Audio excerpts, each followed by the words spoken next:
Hey guys, welcome to Admit 3, where we discuss all things movies, media, and television. I'm Laura. I'm Kurt. I'm Rob. Thanks for tuning in.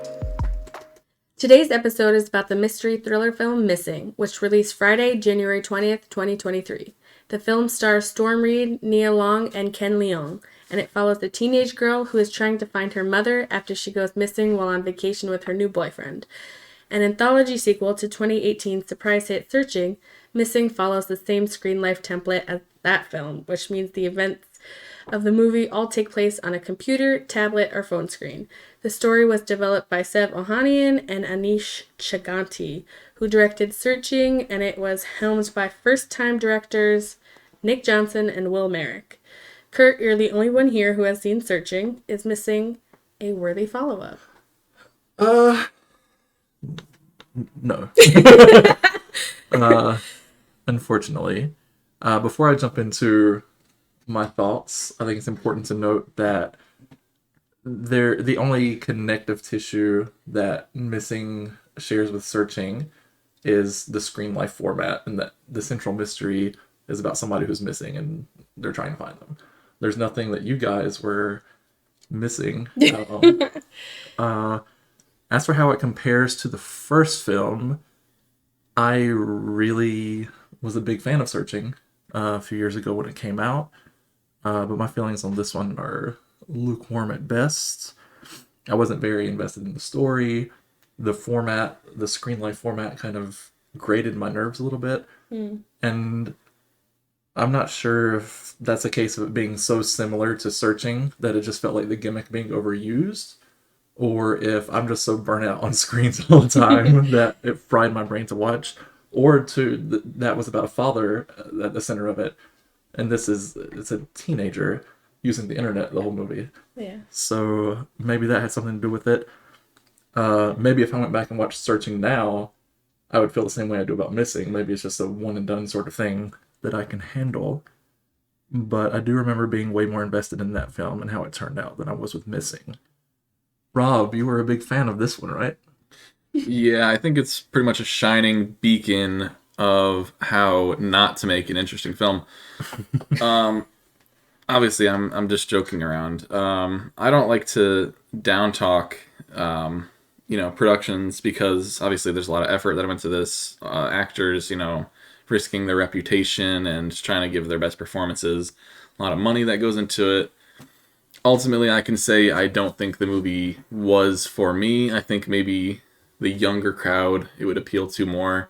And like you were kind of saying, the whole movie is basically like shot from a webcam or like a camcorder type deal. Mm-hmm.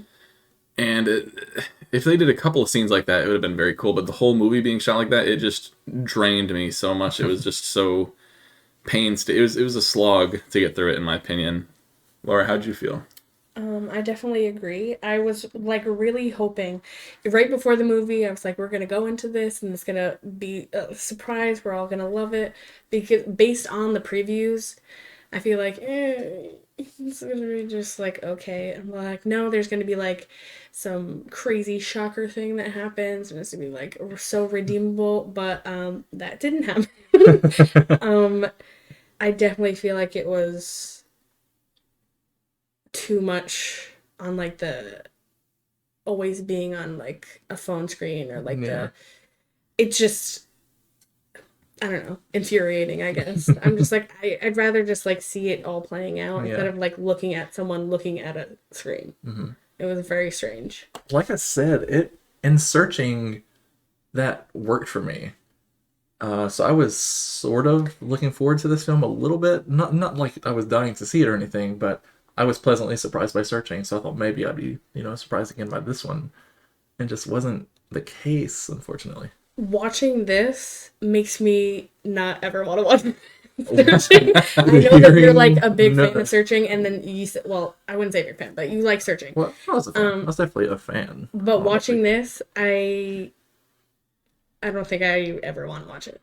After watching this with you guys and hearing your, knee-jerk reactions, I was like, okay, I'm just never going to have them watch Searching. Yeah, I think at first I was like, oh, maybe I should have watched Searching first so I could compare. But now that this, like, to me, I wasn't a fan of this movie.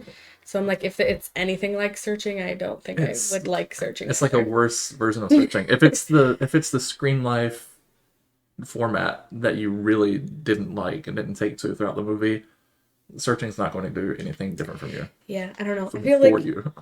again, not trying to dismiss anyone's hard work that went into the film, but like, I think I could make it. Like, I could have filmed it. Whoa. I don't think it's a poorly made film. I just think it wasn't The vision it wasn't for wasn't- me, I guess is. Yeah, we weren't the target audience. I don't think so.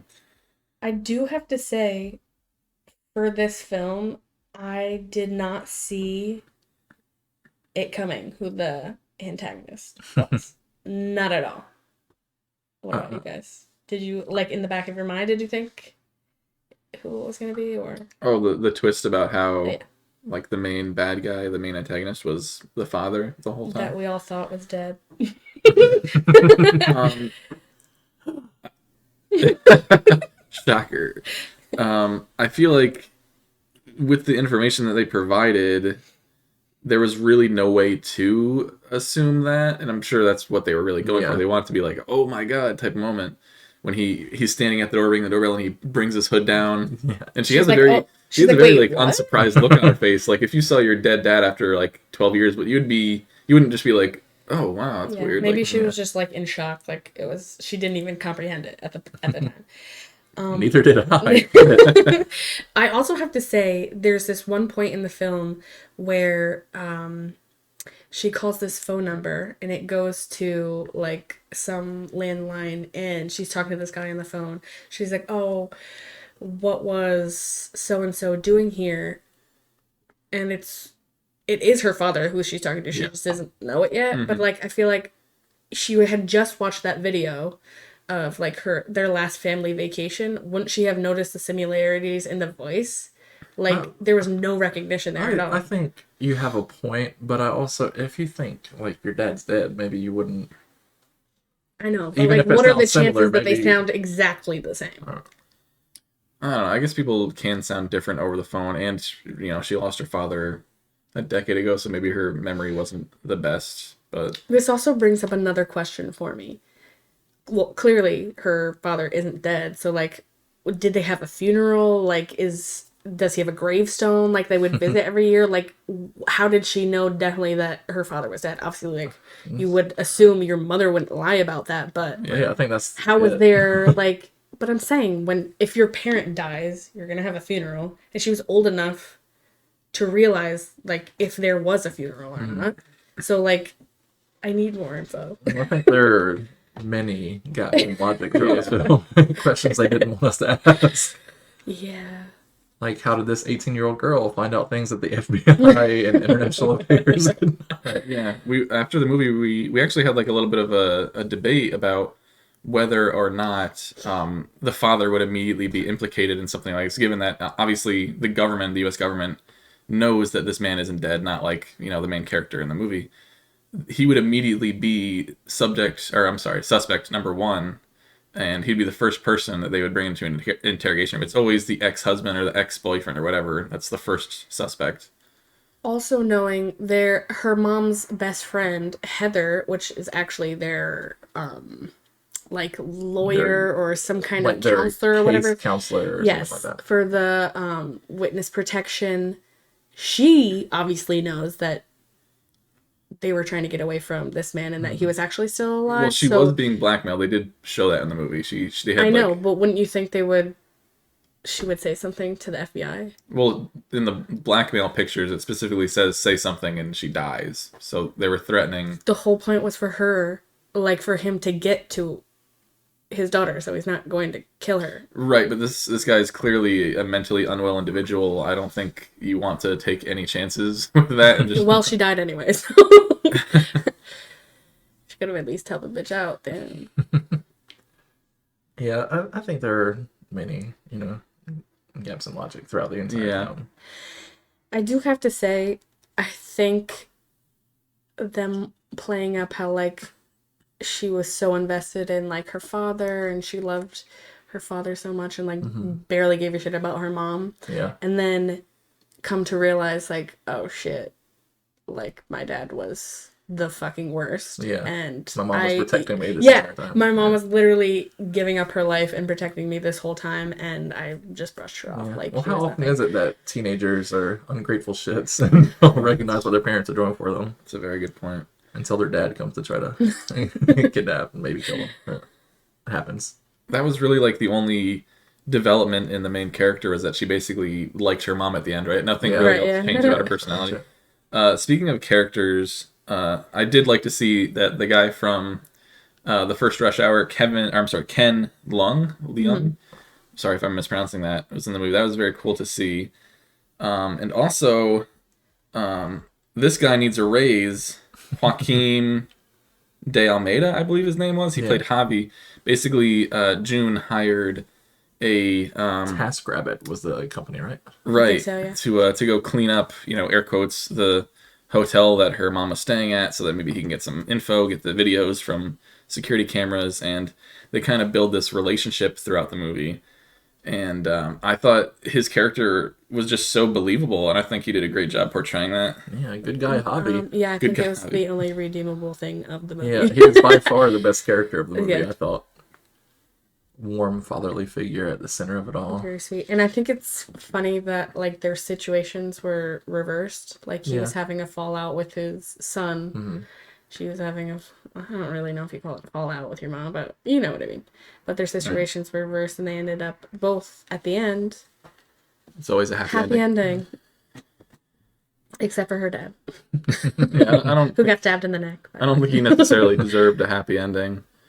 The father. Oh no, he didn't. He Yeah. he met his end. He deserved.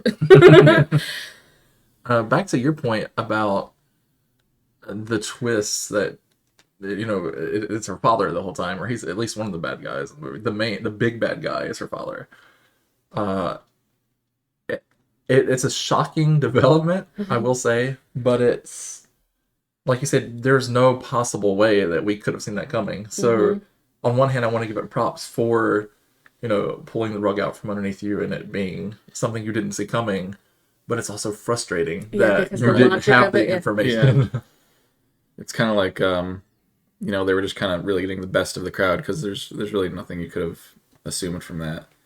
I don't obviously the audience who's listening, I don't want anybody to release any information that they don't feel comfortable with. But do you guys know anything about witness protection programs and how secretive the information on the people that are being protected is? Because I feel like that information would at least be shared with the federal government, like the FBI or somebody.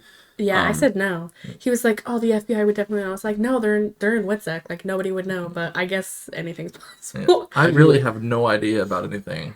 But if you are in the witness protection program, comment yes under this video. No, don't give away your identity. I feel like it has to be that at least some form of government knows, because if something happens to you when you're in witness protection, somebody's got to be Liable, responsible for that information. Yeah, that's true. They can't just wipe you from the face of the earth and Yeah. have no records of you. That's no way.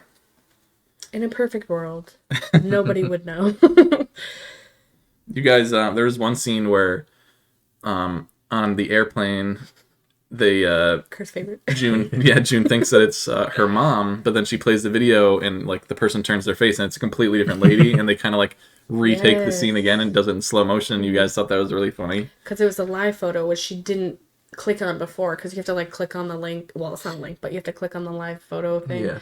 to play like the actual photo. And I do have to say, they did a really good job with like their whole master plan, like the father and this Kevin dude switching out women and like going on this fake vacation, making her dress a certain way, walk a certain way. Like basically they just found a woman that was similar in like her body type and then made her have her hair a certain way, dress a certain way, so that they can really play off that her mom was with Kevin this whole time. And where did they go? Columbia. Colombia. when in reality it was some like random bartender that just wanted like an acting gig. Yeah, she thought it was all just like an acting Yeah. thing. Now we bring that up, those text messages that she was reading, was that from Kevin to June, like with like all the pictures of the cocktails and like talking about the everything? That's why he said cocktails with Bay, but then they went to her dating profile and it says said that that he doesn't never drink. she never drinks. Yeah. So that's why he quickly had to be like mocktails. But so that means that the boyfriend of June's mom at the time sent June that video of a person who's clearly not her mom and expected her not to realize that it wasn't her Well, mom. Usually people don't click on live photos, and sometimes I'll take a photo not realizing the live part is on, which I absolutely hate because there's like a few seconds where it's like taking more of like a video than a picture, but it's only like a second. That's So still maybe that's a he huge didn't. Yeah, flaw maybe in he your didn't plan. realize. It's like the Death Star in Star Wars.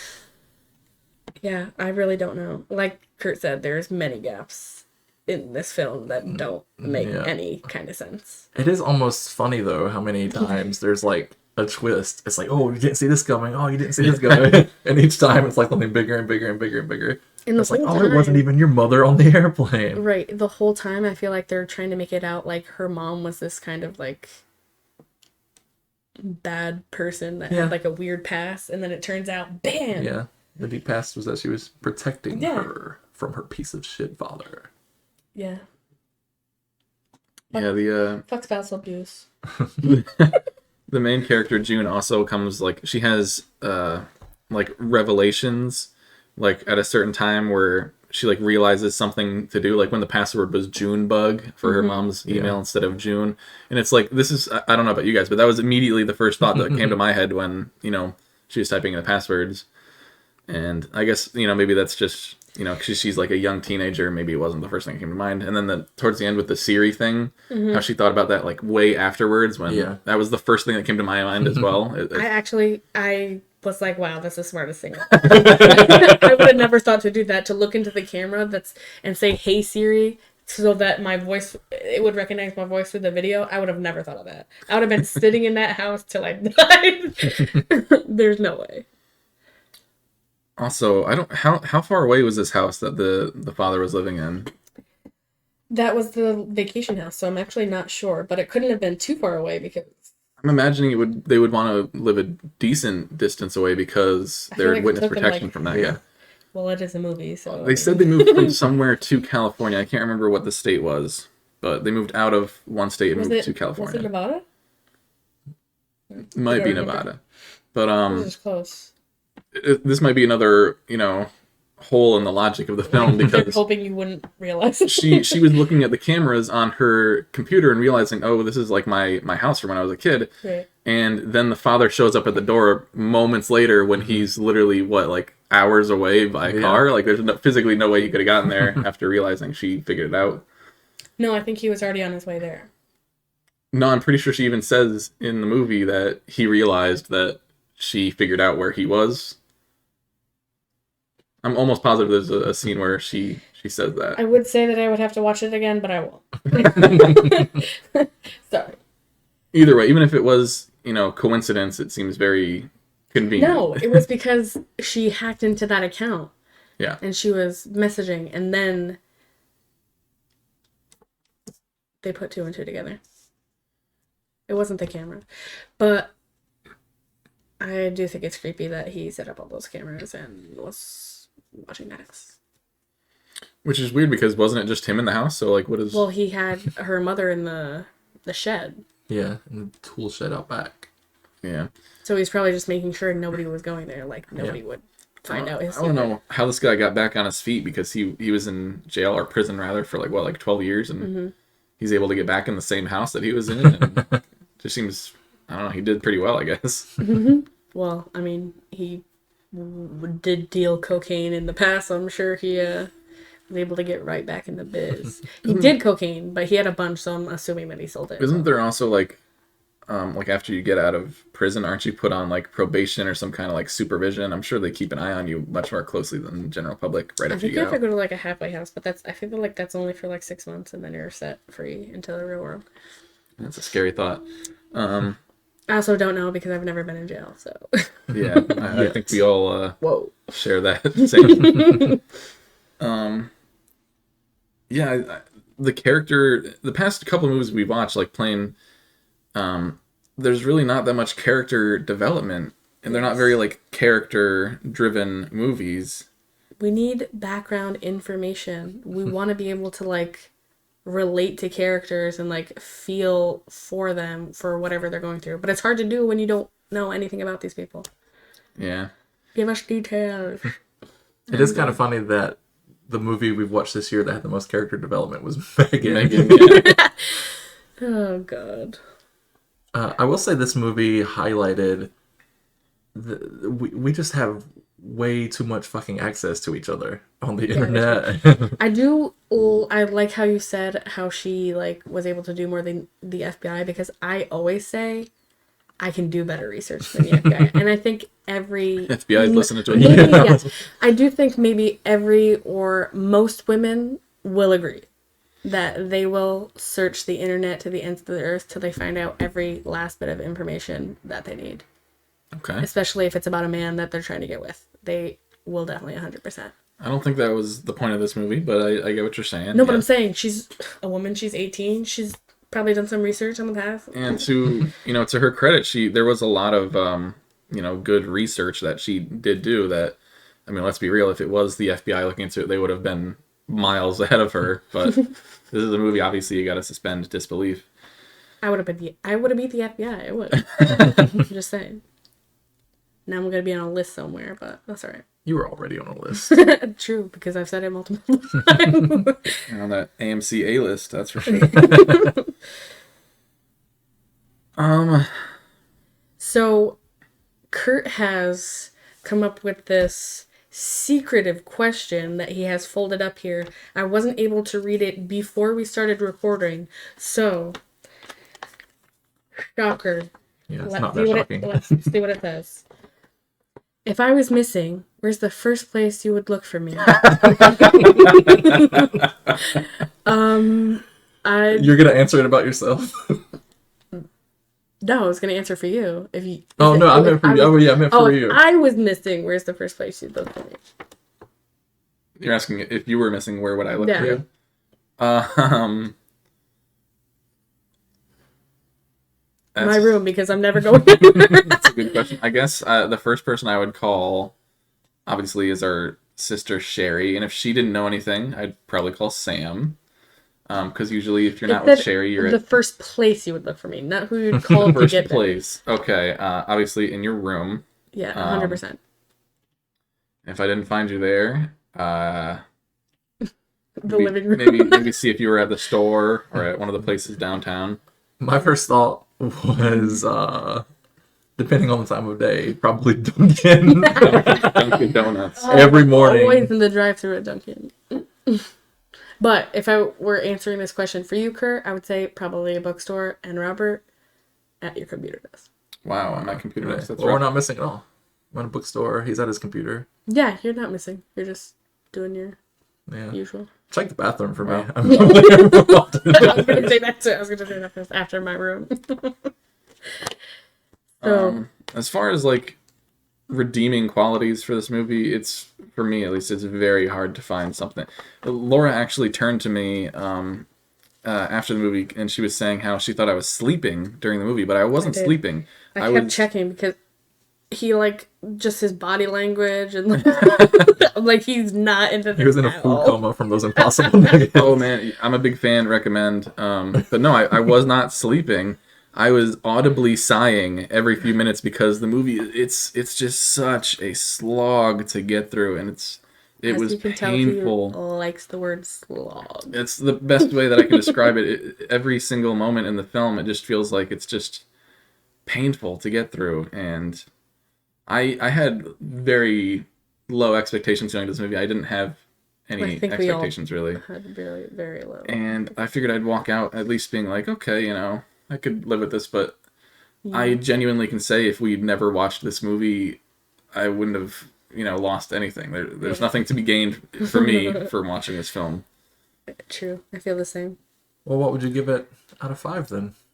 Well, I think I actually said this after the movie to you guys as well. I said if I could give it a 0, I would, but it's from 1 to 5 that we're rating it. So I'm going to give this a 1 out of 5. Rough, I know, but in my opinion, this is like some of the worst kind of film. For me, I think the only redeeming thing I could think of for this film was how throughout the whole film she like didn't really like her mom, and at the end she realized that her mom literally did so much for her, and like she had such a profound love for her at the end. And Javi, because he was awesome. So your main point is like the very cliche ending to the movie where she like loves her mom at the end and everything's all good. Yeah, she finally like realized that her mom's not the piece of shit. Everybody loves a feel good ending for sure. Yeah. If I had to rate it 1 out of 5, I mean, yeah, a 1 through 5, I probably a 1. 1. So that was a slip of the tongue. If I had to rate it 1 up. I also wasn't a big fan of the movie. The performances, were fine across the board. Good guy Javi was a standout character. I liked him. It's hard to really come up with much more than that. But I didn't hate it. I thought it was fine. Yeah. I never feel the need to watch it again. I think we all have that. Yeah. Same. I think 2.5 for me. Shocker. Straight middle. 2.5? I didn't actively. Say 2.5 yeah. I did say 3. Kurt is always so like generous. Generous. That's a great word. Coming out of every film, he's like, I really enjoyed that. Like, it could be the worst fucking movie you've ever seen. He's clearly like, fucking not. He's like, I really like that. It was so good. And I'm like, what? Did we watch the same film? I don't know. But I guess that's why everyone has their own opinion. I think this film was rough for us to judge because I don't think any one of us were the target audience for something like this. No, we're all old now, so it's like... And even, trying to look at the movie for what it was going for, I still cannot get in the mindset to be like, yeah, I could see it was a good movie. Like, I can't. It's just... I don't like this movie at all. I don't think you or any of your loved ones should ever see this movie because it will be painful for them. I am Billy going Madison. to We're all dumber. be the complete opposite of what he just said. I think that even though we didn't think very highly of the film, you and your loved ones could. So go and check it out and see for yourselves. Also, another question for you. How far would you go to search for one of your loved ones? As far as it takes, I suppose. I meant for the audience, not you. You guys know. Next week, we're all excited. Yeah, Infinity Pool's coming out, guys. Yeah, it's gonna be awesome. You're gonna hate it. They both say I'm gonna hate it. I think she's the least excited out of the three of us for it. But maybe if I pump myself up before. Well, don't get too high of an expectation for it, because then you'll walk away with a 2. I feel like with Laura, you either get a 2 or somewhere in the 3 range. She rarely gives anything higher than that. Yeah, whenever I give something a 4 or a 4.5, I think literally both of their jaws drop to the ground because it's only happened once or twice. I don't know if I've seen you give a 4.5. I know I did recently. I think it was Glass Onion. Oh yeah, Glass Onion. Which we didn't review, but that was a fantastic movie. Fantastic film. If you haven't watched it, I recommend 10 out of 10 that you should. I still think Knives Out was better, but Glass Onion was very fun. Okay. Well, I think that's about it for Missing, but check us next week. We're going to be talking about Infinity Pool. That's right. Make sure to tune in on Wednesday for episode 2 of The Last of Us. We're all pretty excited for that as well. And check out our social accounts at Admit3Pod. That's right. Thank you guys for listening. We'll add the link so you can get them right. See you next See time. ya. Hey guys, be sure to follow us on social media. We are at Admit3Pod on YouTube, TikTok, Twitter, and Instagram.